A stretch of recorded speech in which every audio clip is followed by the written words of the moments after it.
I know what you're thinking there. You're thinking, I hope this isn't going to be some Christmas thing. Or else you're thinking, if I'm going to listen to the same old podcast I listen to every other day of the year, it better be Christmassy.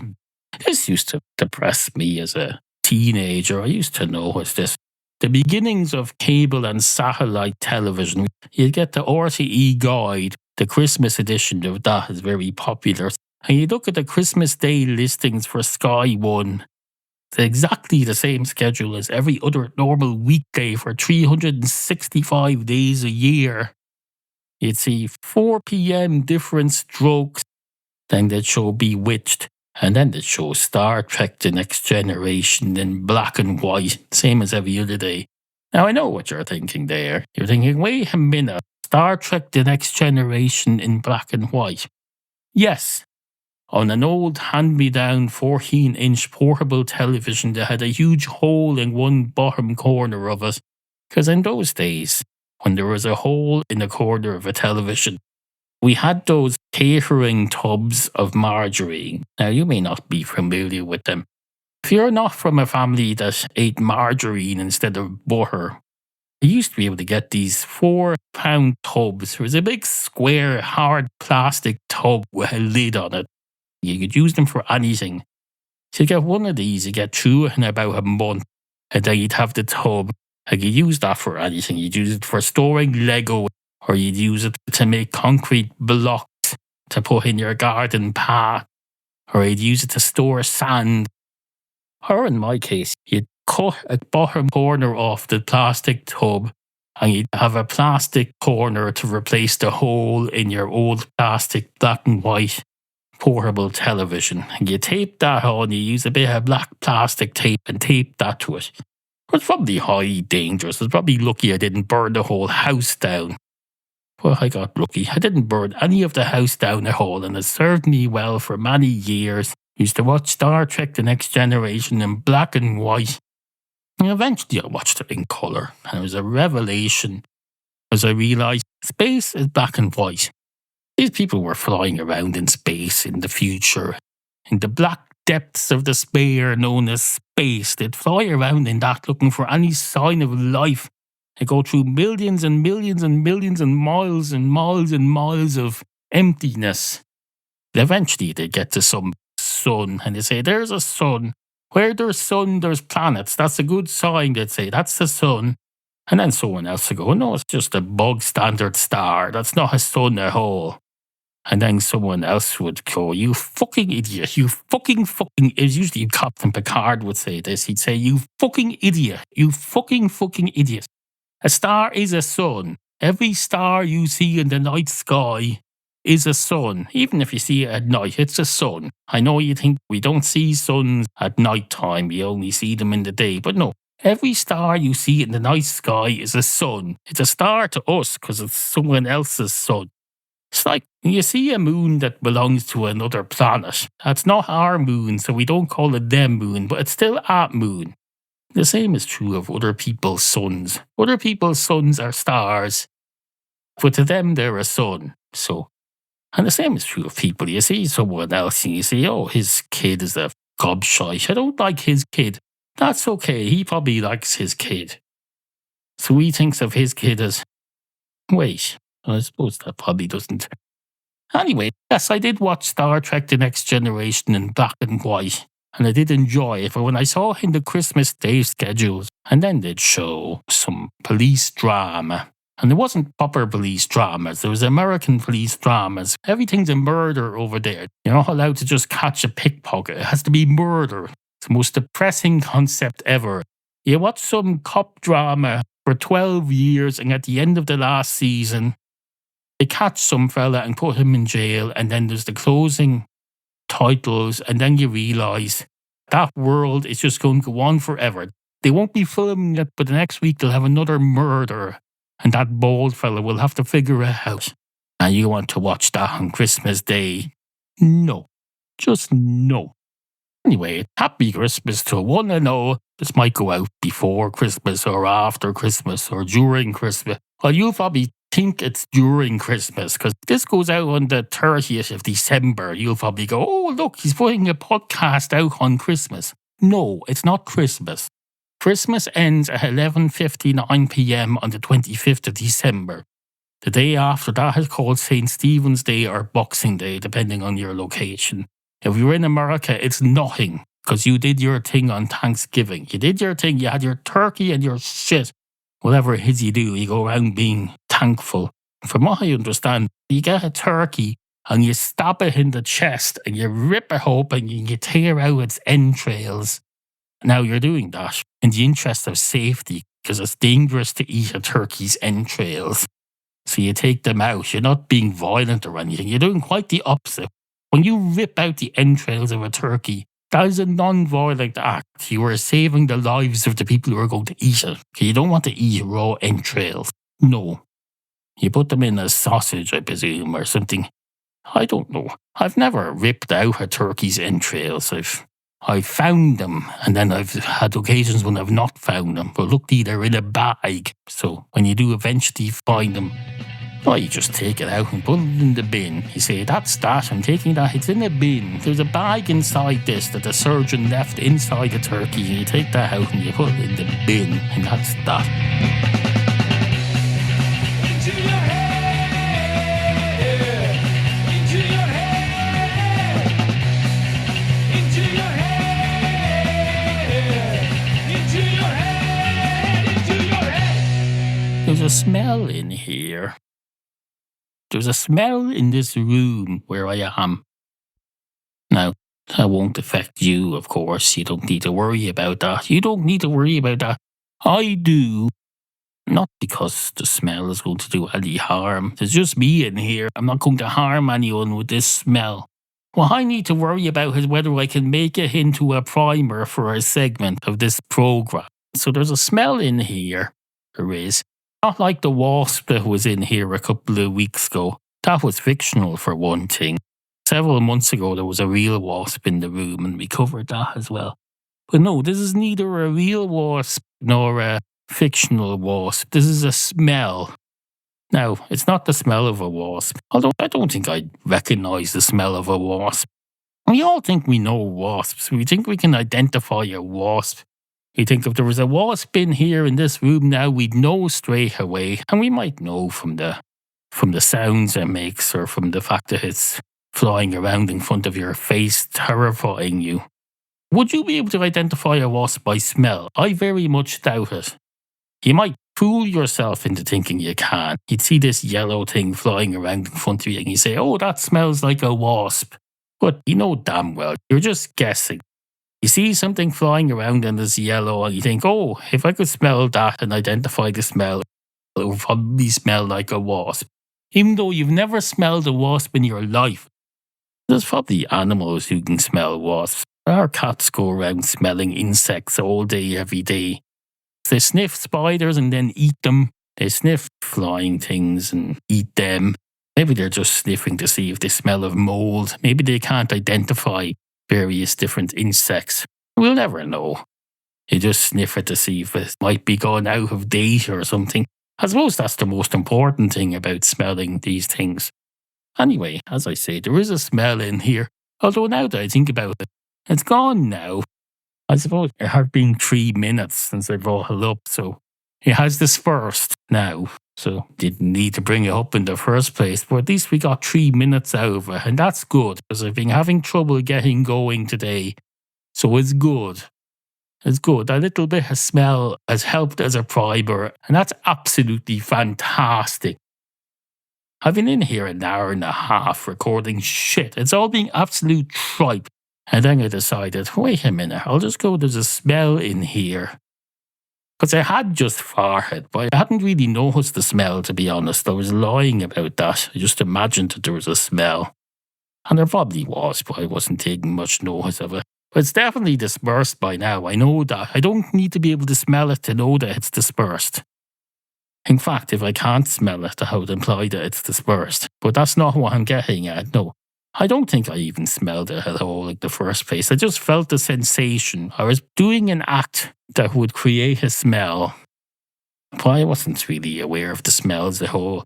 We don't all spend our days going around checking out smells. That's why smells have to be so extreme sometimes, because the smells know that you're not going to notice them unless you're looking out for them. So they have to do something extreme.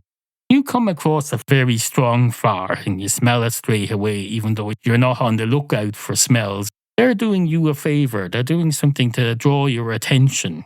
Otherwise, it's like having someone puts on their brake lights on the car in front of you, but their bulb is too faint. So you end up crashing into them. No, you don't want that. And the same is true of that. The same is true of that. You join me at a tremendously exciting moment, unless, of course, you happen to be in one of the parts of the world where they don't celebrate December, in which case it's just a normal, bog standard, run-of-the-mill month. Maybe you're in the southern hemisphere, in which case it's the height of summer and you're off on your holidays any minute now. You're going to go down the beach somewhere, or else you're going to get on the plane and go to wherever the southern hemispherial equivalent is of some island off Spain. You're going to go there, you're going to put on your shorts and go down to the beach and then have someone sell you an overpriced bottle of beer. You'll probably drink that. And then you say, this is great. I love the summer holidays in the middle of December. It's perfectly normal. I'm sitting on the beach getting burnt to a crisp by the sun in the middle of what normal people on the rest of the planet think of as the middle of winter. Santa Claus wears shorts down there, probably, does he? Or do you expect him to wear the whole full rig out? Oh, you probably do. You probably think, fuck you, Santa Claus. He'll give us the same service and performance and show that you give to the kids in the rest of the world, even though it's 5,900 degrees here and the sun is splitting the rocks. You have him going down your chimney in a winter coat and a beard in the middle of, I suppose, you probably have ways around that, I don't know. Your chimney won't be too hot, of course, because you don't light a fire in the middle of December because you think that's summer. You think, no. The middle of December because you think that's summer. You think, no. By the way, how is he getting there? If you're away on your summer holidays on some beach somewhere, how and why is he even going to your house? Maybe he's a burglar. Has that occurred to you? This fella's going to your house while you're away on your summer holidays and it's not even winter. In a red hat and a coat with a bubbly thing on the top of it. He's got some sort of animal towing him. He's presumably being banned from driving. Oh, that's not fair. That's not fair, actually, no. Santa Claus is not being banned from driving. He's being banned from piloting a plane. The standard for piloting a plane is, of course, a lot higher than that for driving a car. He hasn't done anything to be banned from driving. He's just not qualified to fly a plane. That's why he has to have a flying sleigh of some sort and all that shit. Because most normal, bog standard people are not capable of flying an aircraft. He's just one of the 99.999% who have never learned to pilot a plane or an aircraft of any kind.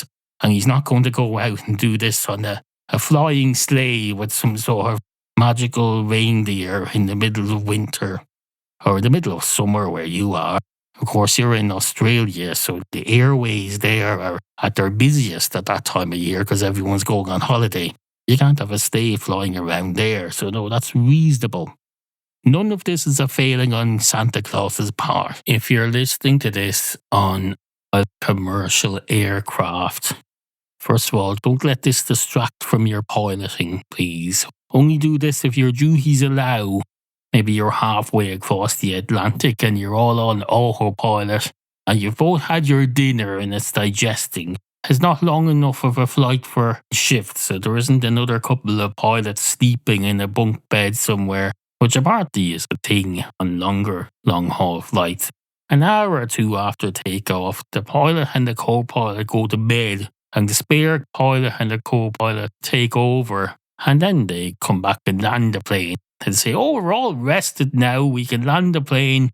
We're so refreshed that we can pretend we haven't been flying at all. Which is going to cause confusion because they think, oh, I don't remember flying all this way. Are you sure we're near our destination at all? Because last I checked, we had just taken off when we were about an hour into the flight. And I don't remember anything after that. And of course, the alternate crew will explain to them, no, you went to bed after an hour. We took over and you went to bed. And now you're all refreshed. It's okay that you can't remember the rest of the flight because you weren't involved in it. You were asleep. Well, I presume you were asleep. You went to bed, whatever little bunk bed arrangement you have in some sort of a cupboard back there. I presume you went to bed. You disappeared anyway, and we took over as scheduled, and now you're back and refreshed to take over for the last hour of the flight and to land us safely at our destination. Please rest assured we are within an hour of your destination. We got you there. We got you there. We did the easy bit. We took over at cruising altitude and we drove the plane in a straight line until now. And then your alarm clock went off, presumably. I've been watching a lot of air crash investigation. And on the longer flights, sometimes they have, well, as I believe I've just effectively explained, although I might have done it arseways. Because I don't think it's that they go to bed an hour into the flight and then the spare crew take over and then the other lot come back. No, I think what happens on most of the ones I've seen, yes, I am describing it incorrectly. On most of the ones I've seen, the pilot and the co-pilot take off and then they fly and they fly and they fly and they fly and they fly. And then they get to near the end of the flight. Then the spare pilot and co-pilot get up. They've been in bed the whole flight. Either way, they work it out so you don't have a pilot and a co-pilot who've been up all night, going mad on the... Now that I think about it though, you might be better off having a pilot and a co-pilot who've been flying all night. Because at least you know what they've been doing. They've probably had a couple of coffees, they've been cruising. And you know exactly where they're being all night. The other two, they've been in their berth. They have some sort of a berth or a bunk bed or something where the other two go to sleep. For all we know, they could be playing poker and drinking whiskey all night in that berth, or doing drugs, or just lying awake in bed, not breaking any of the rules. It's not illegal to not go asleep. I presume it's not. I don't know how a company could have a rule whereby you go off, you go into that berth there, and you are under orders to go asleep. The only way that would work is if they give them sleeping drugs. They wouldn't do that because they want them to fly a plane later. So no, you can't order your employees to go asleep. Even if they are in the berth and there's no alcohol or drugs available to them and there's no distractions, there's no way to prevent them just lying awake all night, getting no sleep and just working themselves up into a frenzy of worry. They get into that cycle where you have anxiety about the fact that you're not sleeping and that makes you even more insomniacal. Is that a word? Insomniacal. Maniacal. Is maniacal from the word insomniac or vice versa? Probably is, because then you have insomniacal. You see, this is what happens. You think about something too much and you can't even figure out insomniac. So insomniacal. So insomniacal is insomniac and maniacal. I'm trying to figure out whether the word maniacal can be attached to the insom part. So it's maniacal. I can't seem to think it through in my head. I'd have to write it down and look at it to figure that out. There's the word maniacal and then there's the word insomniac. And I'm trying to figure out if you've had insomniac. No, it's not, because that would be insomniacal or something, wouldn't it? No. Maniacal isn't part of insomniac. It's not. So it's not a mania. Or maybe it is, but the words don't match up. So you can't have an insomniacal. No, that's not a thing. Anyway, these drivers, they send two of them off to bed so they're refreshed and they're supposed to come down from bed to the cockpit about an hour before they land and they're ready to do a proper refreshed landing. They say, hello, how's it go? We're ready to go now. Just make sure there's enough fuel. Have you left us enough fuel or have you gone mad and burnt the midnight oil all night? That's another thing. Those pilots could have stayed up reading in bed using the light from their phone and no one would know. There's no guarantee that they've had a nice, proper, refreshing sleep. They could be less refreshed than the pilots who've been up all night. I'm not suggesting that you punish these people for not going asleep. If they fail to go asleep, that's not their fault. Who among us can fall asleep in the air? It's hard enough as a passenger to fall asleep in mid-air. Imagine if you're the pilot. No. In fact, if I was the pilot there, I'd be thinking, oh, I've got 4 hours off now.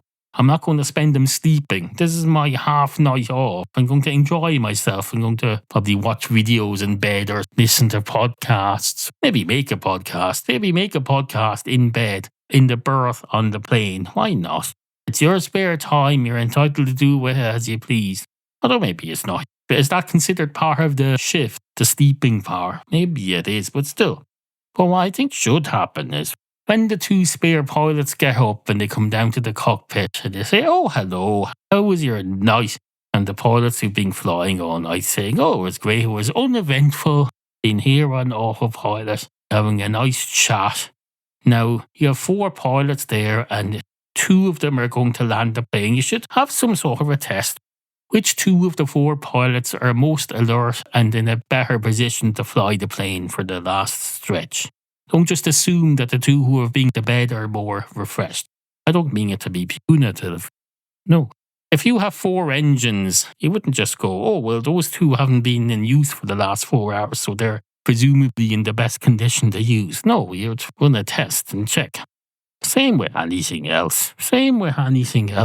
You go, hello, we're up. You've been up all night. It's not a thing of going, who's done the most work? You should go to bed now or whatever. No. Who's in the better place to fly the plane? Have them all do a crossword or something when they get up. 2 hours before the plane lands, have the 4 pilots do a crossword. Now, of course, they can't all do it at the same time because 2 of them need to be concentrating on flying the plane. I suppose that would be a good test as well. Concentrate on how well you can do a crossword while flying the plane. So I suppose the 4 of them would have to be flying the plane while they're doing the test. So maybe you have 20 minutes where the 4 of them are all in charge of flying the plane and see who gets the crossword done quickly. But there's more to it than that. It has to be done correctly as well. And they're not allowed to confer. Not like a pub quiz. They can't all be on the same team all around the one table. There's no table in the cockpit. Or is there? Wait. When they bring in their dinner, surely they put that on the table. I don't know. I would think, having watched 15 seasons of air crash investigation, I would have some knowledge of whether or not there were tables in the cockpit the pilots drink and eat off. I would think so. I've seen enough episodes where the stewardess comes up and says, hello, would you like coffee or would you like your dinner now or whatever. I've checked my memory banks now and I don't seem to know whether or not they served them on a table in the cockpit. I don't know. That's a bit weird now that I think about it. And not only have I watched every season of Air Crash Investigation, I've also recently been watching some YouTube things. There's some amateur people who do stuff about air crash investigations and they use footage from Microsoft, the air traffic simulator or whatever. And they all talk about I suppose maybe they don't talk about that there. I don't know They use simulator footage anyway on the YouTube versions of these shows. In fact, most of the time they show shots of an empty cockpit and an empty cabin and they just say, then the pilot pressed that button and the other pilot pressed that button. And meanwhile, in the back, the passengers were all getting anxious. But then they show an empty simulated cabin. There's this Irish fella who I think he's a trainee pilot. And he makes these programs and all the footage is stuff he gets from flight simulator programs. So he shows shots of the inside of an empty cabin, shots of a plane flying through the synthesized air. He shows the plane took off and the pilots were all arguing and here's what they were saying, but then it shows an empty cabin. So you don't have to think about the human beings on it at all. It's much more enjoyable than the TV show Aircraft Investigation. Because on Aircraft Investigation, they show actual people who are in this plane crash. They show them talking and saying that all the horrors they went through. I want to just enjoy this plane crash as entertainment. I don't want to hear about people who actually suffered, because that takes away from my enjoyment. Are you going into your head? Green Dot Aviation. is the name of the channel alluded to in the previous segment. The YouTube channel is called Green Dot Aviation. It's very good. While you're on there, follow Into Your Head Shorts. That's almost as good, or I'd argue that it's equally good, but it's hard to compare the two because it's like comparing oranges and apples with something else. People like to say it's like comparing oranges and apples. They say that as if apples and oranges are two very, very different things. They're not. But I would argue that comparing my channel Into Your Head Shorts with Green Dot Aviation is like comparing apples and oranges with dogs and cats. I know, it's like you're tag teaming comparisons now in a way. It's like in wrestling, you have tag teams of these people. So you don't say it's like comparing earthquake and tornado, because they're on the same tag. I don't know if you realise this. There was a well-known WWF wrestler in the 1990s called Earthquake. And he eventually teamed up with this other fella called, it was either Tornado or Typhoon, and they called themselves the Natural Disasters. Now, if I was going to go, it's like comparing Earthquake with Typhoon. To me, anyway, that would be like saying comparing apples and oranges. They're very similar things. They're not very different at all. In fact, they're on the same team. So I wouldn't say comparing my YouTube channel Into Your Head Shorts, see intoyourhead.ie/shorts, comparing that with Green Dot Aviation, the very excellent YouTube channel run by this Irish fella about air crash investigations. Comparing those two is not like comparing apples and oranges. It's like comparing apples and oranges with something that's very much not apples and oranges. And I know apples are not oranges and oranges are not apples, but they're not terribly different. They're both fruit, they're both edible by humans, they're both round.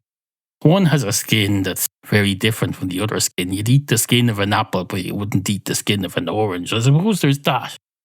And you can open up an orange without using a knife. Weirdly, this thing that's supposedly natural, this orange, we're told these oranges are natural, that they're made by Mother Nature.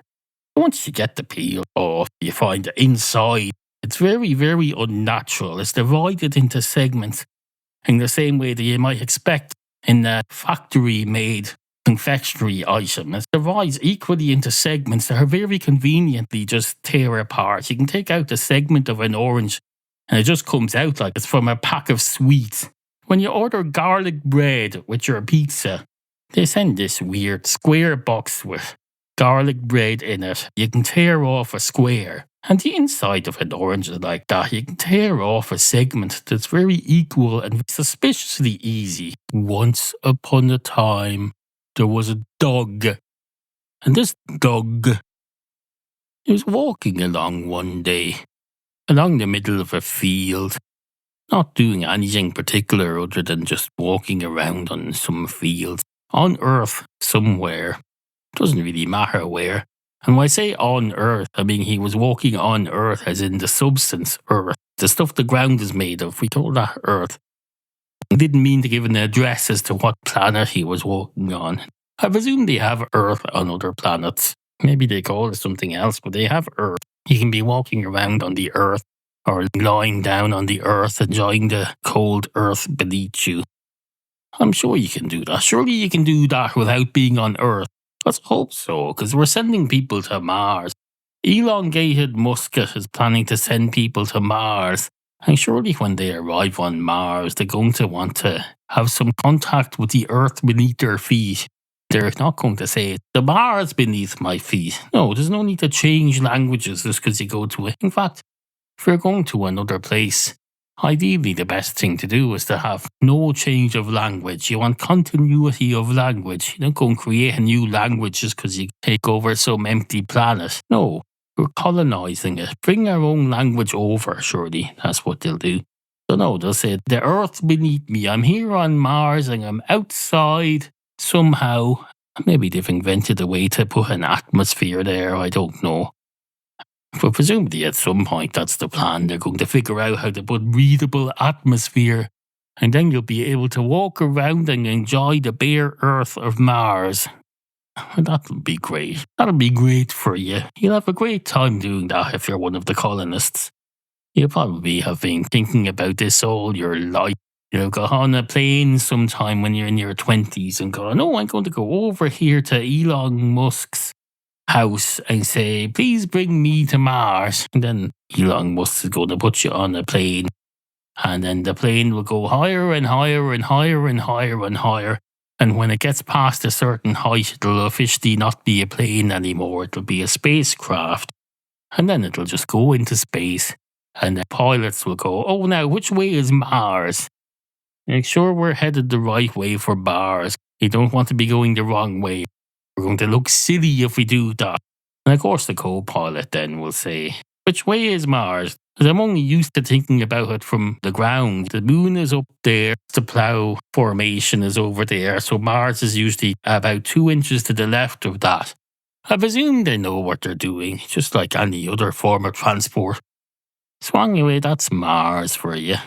There's probably planets made of liquid. It would be unreasonable to say I'm going to enjoy wandering around walking with my feet touching the earth here on this liquid planet. But why would you go there? Well, maybe you want a guarantee of liquid. A guarantee of liquid available 24/7. But then if you found a planet that was all water, the whole planet was water, they'd say that's a bit much. That's a bit much. You want to have some land as well. That's not adventuring at all. You're just making a clone of this planet. Into your head. I know what you're thinking there. You're thinking, I thought he said earlier on that he wanted pilots to try a little experiment for him. Did he not say something along the lines of, if you're in a cockpit flying an airplane at the moment, I'd like you to consider doing the following experiment? Well, that's true, I did. That's true. I got distracted. I got involved in something I wouldn't call a complete distraction. I stayed on the subject of aviation for quite some time, I think you'll find. I did abandon the idea of an experiment, though. That's okay, we'll do it another time. Everything doesn't have to be done now. It's perfectly fine. We're not on a schedule here. No. We're having an unbridled monologue. And if I get distracted wondering how you'd go about the sleeping in the air process, I don't think there's anything wrong with that. Nothing wrong with that. So don't worry. It'll be fine. The experiment can wait. I don't even know what the experiment was going to be. I hadn't thought of it yet. That's not how this program works. We don't think of stuff and then say it. No. We say stuff and see if it leads somewhere.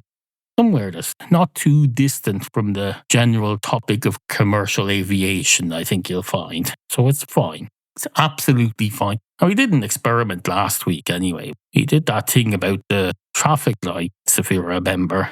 I started the program with an experiment for anyone sitting at the traffic lights. I even turned it into a YouTube thing as well. So there's that. So we don't have to have an experiment every week. This isn't a science lab. 2 cats walk into a commercial aviation cockpit. One of the cats goes straight up to the aviation cockpit driving seat and says, hello, can I sit there, please?